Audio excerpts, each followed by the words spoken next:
We are so excited today that we are going to be interviewing Arielle Ford, who is an expert on love, an expert on the media.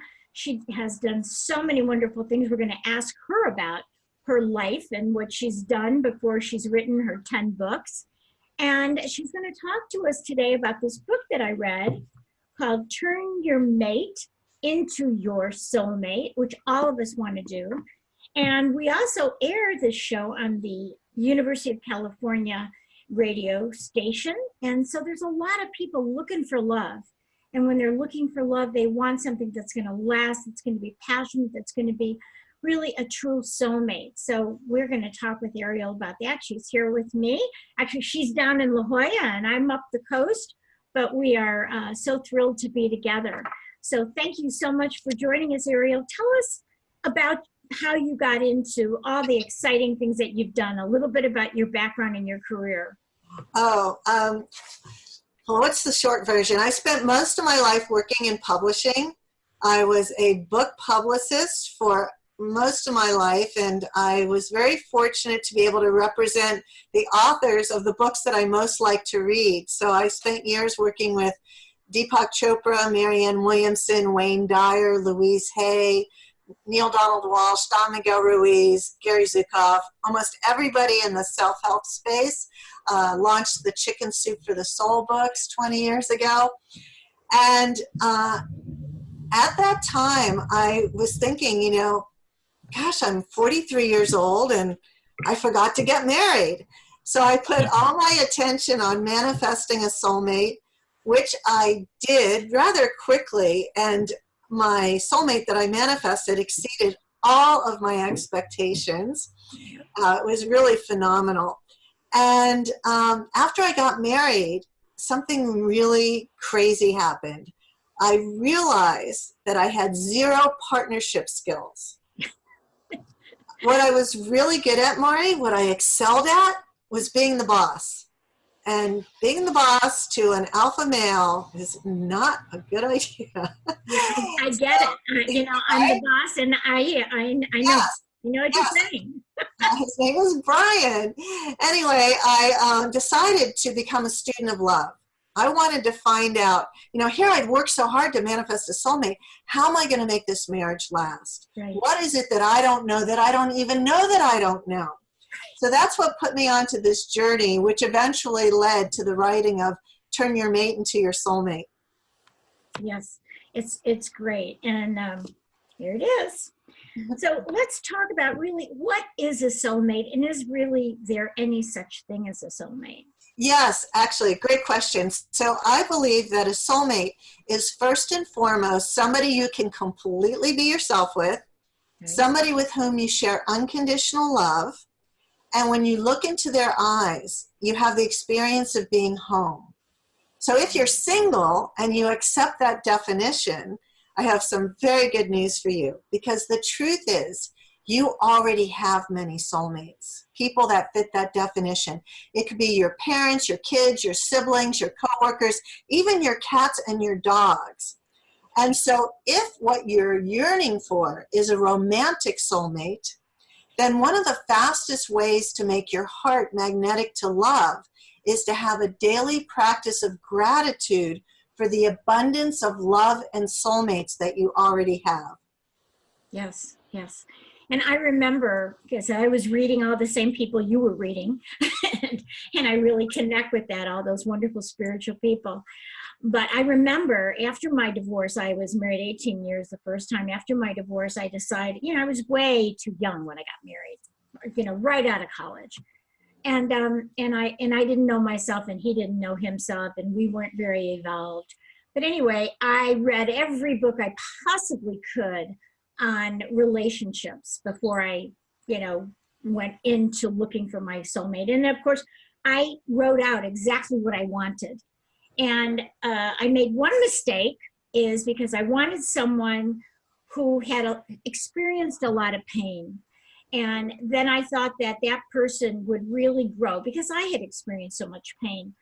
Well, my husband, who I'm now with almost 30 years, 18 years marriage and 12 years before that, he has every ache and pain you can imagine in his body. Oh, So you have to be very careful when you're manifesting. I manifested exactly what I wanted.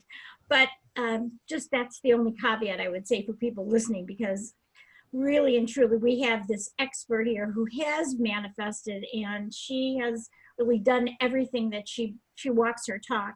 And I did too, but the problem was I wasn't real careful about what I asked for. I got everything. well, you know what? It may have just been predestined. So it could be that even had you not been that specific, just look at the 95% of the good stuff that you got. Because the truth is, as everybody knows, you're not perfect and I'm not perfect. Nobody out there is perfect. And, we all come with lots of flaws.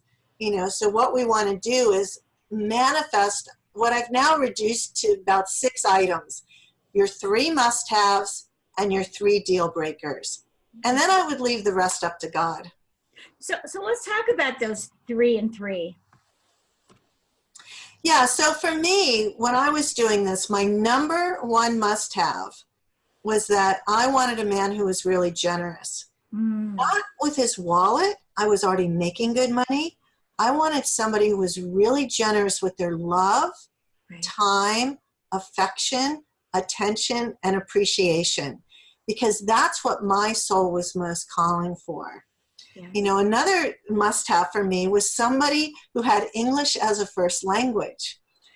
I had grown up in South Florida, where the official language is Spanglish. Yeah, right. I'm all about precision of words. I'm a writer. I'm a communicator. So I had been in lots of relationships where, we weren't really speaking the same language because there's so many meanings. So for me, it was critical to have somebody who had English as a first language. And then I wanted somebody who was adventurous when it came to travel. So it would have never worked for me if I met somebody who didn't even have a passport. Because my highest value was travel. Passport, yes. Yeah, and then on my deal breakers, I needed somebody who was leading a healthy lifestyle. It was a deal breaker for me if they weren't into being taking care of themselves, and it would have been a deal breaker if they were financially irresponsible, so it wasn't about the money. It was the handling of money. So those kinds of things. So in order to create the 3 must-haves and the 3 deal breakers, it's not like making a shopping list. I need eggs, bread, and butter, you have to think deep. What is my soul most calling for? What is my long-term happiness contingent upon? I'm a beach person. I live across the street from the ocean. I assume if you're living in Laguna, you are also a beach person. Yeah. It never worked for me to be with somebody who had to live at 5,000 feet. I get massive headaches at 5,000 feet. Right? So there's lots to take into consideration. Yeah, I think those are so important. And I remember thinking through so many of these things of, because I had the experience of being married the first time and having someone that I couldn't communicate with and having someone who wasn't really open and honest. And so I had some different things, like honesty was really important. And so, you have to kind of think through, and I think those women and men who are listening to this or seeing us today might think about, well, what are the things that you found that weren't good? And don't say what you don't want. Right. Write down what you do want. Right. Because then you're going to get it. If you say what you don't want, you're probably going to attract what you don't want. Exactly. So you have to do that. So let's see. What kind of attitude do you need to have? I mean, you were talking about an attitude of gratitude, how important that is. So what else for those people who are on the campus who say, oh God, I just can't meet anybody right? Yeah, and they're right. As long as that's their thinking, whether it's I'm too old, I'm too fat, I'm too ugly, I'm too stupid, all the good ones are taken, there's only geeks on this campus. Whatever your predominant thoughts are, you get to be right. Now, none of what you're thinking is true. Okay, but you will get to be right, and the universe will provide you with many opportunities to prove yourself right. Oh yeah, there's nobody to meet. All the good ones are taken. It's so stupid because right now we're living in an age where it has never, ever been easier to manifest a soulmate. Right, with That's like online. shopping. All you have to do is be computer savvy enough to get onto Match.com or one of those sites and Right. then do a little search. There's a gazillion conscious men out there and conscious women who are looking for you as much as you're looking for them, but you have to be visible. If you're home or in your dorm room, you're on the couch, you're watching reality TV, it's not going to happen. You know, Amazon Prime does not yet have the option to have a soulmate delivered. Right. And like in your own life, Arielle, where you were so successful in your career, and that took for so many years, that was really your passion. And then all of a sudden, like you said, you woke up one morning and said, wait a minute, my cat's not here, but nobody's here. Right.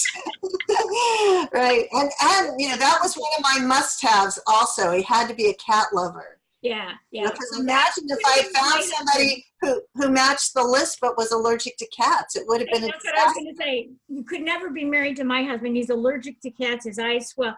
But we have 2 dogs and 2 birds. So he's a dog lover. And I couldn't be with someone who wasn't a dog lover or a kid lover, because I've got 2 kids. That was another that he had to be wonderful to my kids, because my ex married, well, 3 times, and none of them liked my kids or would let them in the house. So, you know, you have certain things that are so important depending on your own life. And that's something for singles out there with children that want to go into the manifestation process. Yeah. Make your kids consciously part of your process.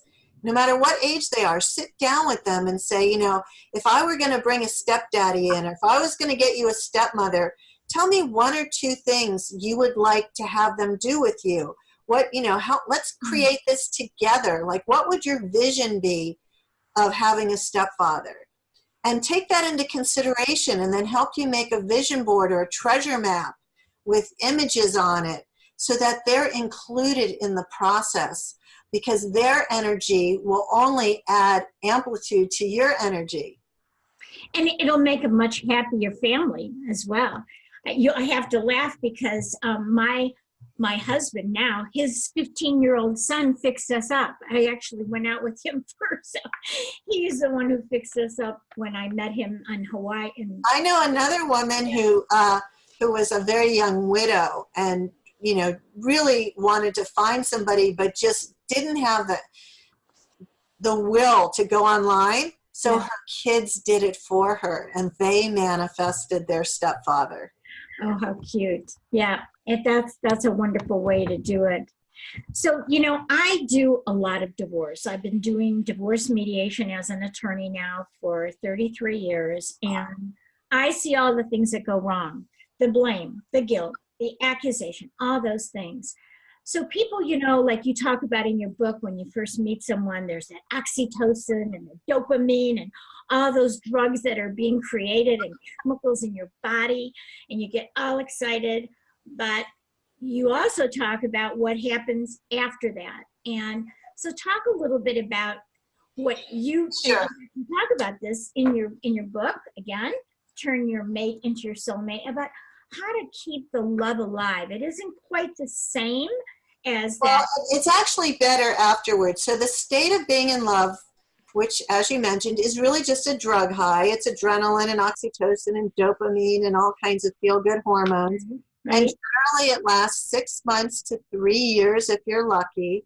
And it's nature's trick to get us together to procreate the species.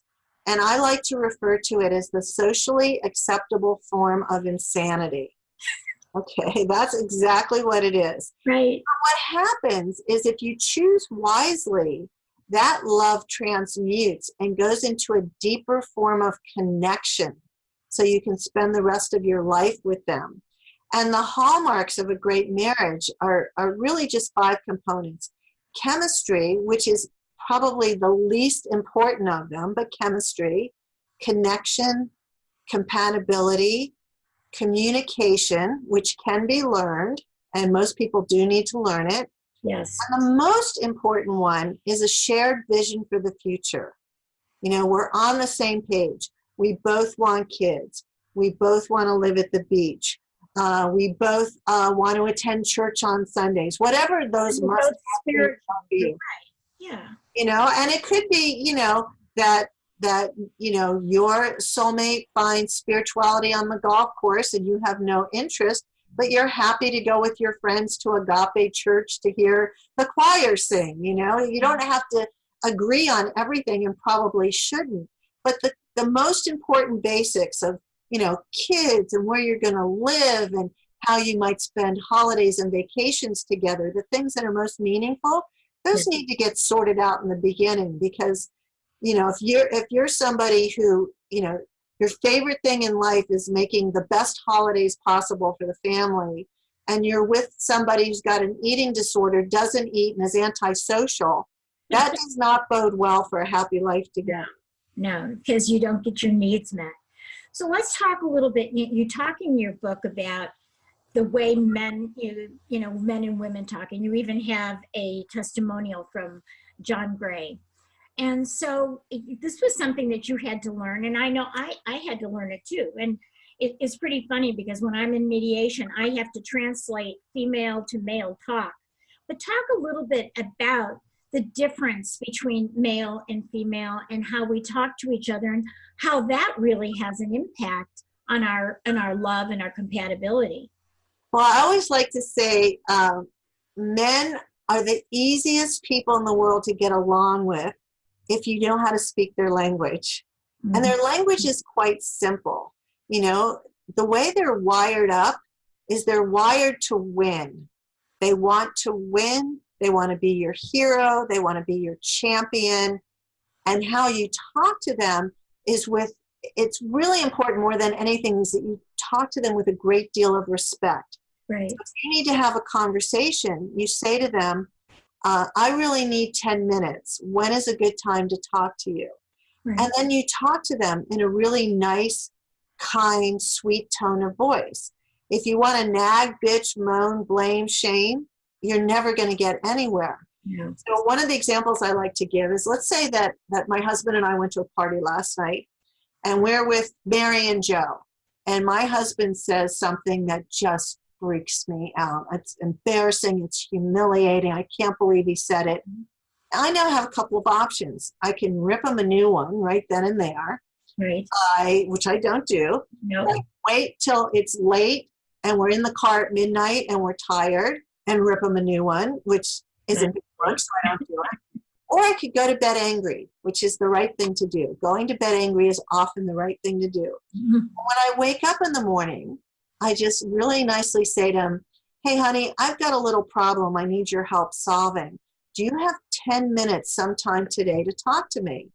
And he might say, okay, I'll be home early from work. Let's go for a walk at 4. So we go for our walk.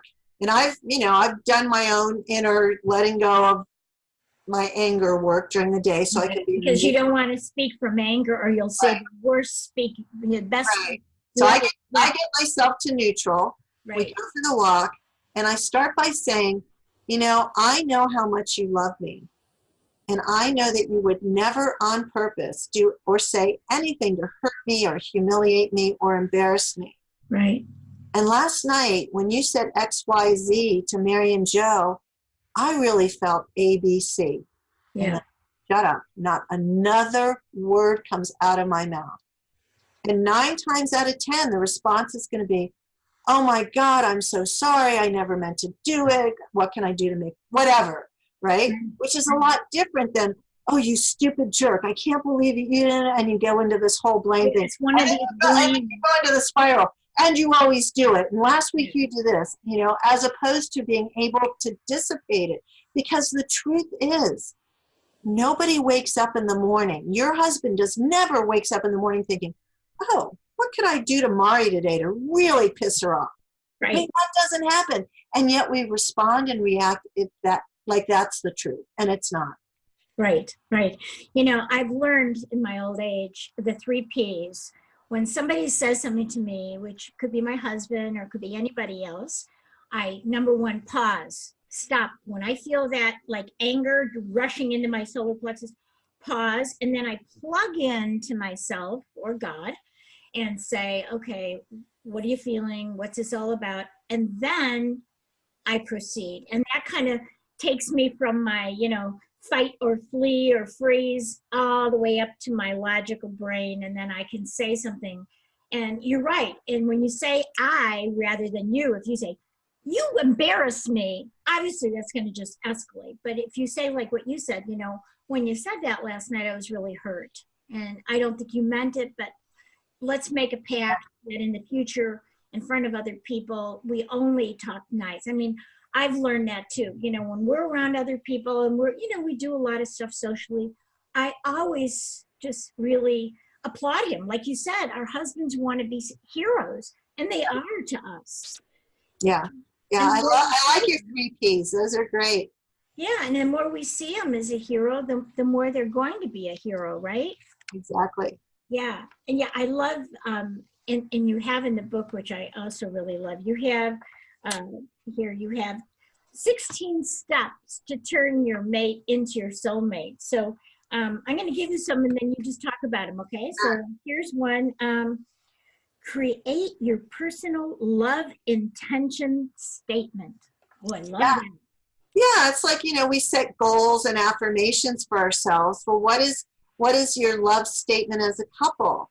One of the ones Brian and I came up with early on was that it's that we never make a choice or decision until we decide what's best for the relationship.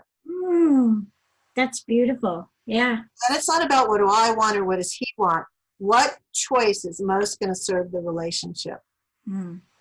We came up with one recently because when I hear people say, oh, marriage is work, I say, no, it's not work. And so Lloyd and I decided that we would say that marriage is an opportunity to grow. Whenever a conflict arises or something, gets in the way, it's our opportunity to be mirrors for each other and grow. Yes. So that's a fun. And that's, part of the problem so many people do have problems in a marriage is that they refuse to understand that is the purpose of marriage, to heal our inner childhood wounds, to grow as people, and to do it as a team so we don't have to do it alone. But people start seeing things that they don't like and they think, oh, well, this isn't working out. He's not willing to change. She's not willing to grow, whatever it is, as opposed to understanding that the true purpose and nature of marriage is to heal our deepest wounds and to grow together as a unit. Right. And to be there to help each other grow. Like if I point out something that he's doing that is not really for his highest good, or he does that for me, it's really a gift, even though it may not feel like it at the time. It really is a gift for us. It's about the delivery. If you're pointing fingers and saying, you should do this and whatever, that's not going to work. I had a really profound experience with Brian 6 years ago after my sister died. I had taken a lot of time off to be with her. And then suddenly I came back to work and I had 3 major projects that I couldn't hand off to anybody. And one night he just sat me down and he had tears in his eyes. And he said, you're working so hard and you're on empty and you're giving so much. And he goes, I'm really afraid you're going to get sick and die. Yeah, he didn't want to lose you after he just saw your sister. Right? I was like, wow, now that's a lot different than, you really need to take some time off. It's a deliberate, when it comes from a vulnerable, heart-centered space with a gentle voice, real change is possible. Right. And that helped you to decide to take a sabbatical. Yes, I did. I took 108 days off and it changed my whole life. I actually never went back to work full time after that. I just figured that even though I didn't know where the money was going to come from, I trusted that I'm a good enough manifester to figure out new ways to support my lifestyle without really draining the battery. Yeah. And when you did that, you have so much more to give, and we're so appreciative of all you give, Arielle. Well, we only have about another minute left.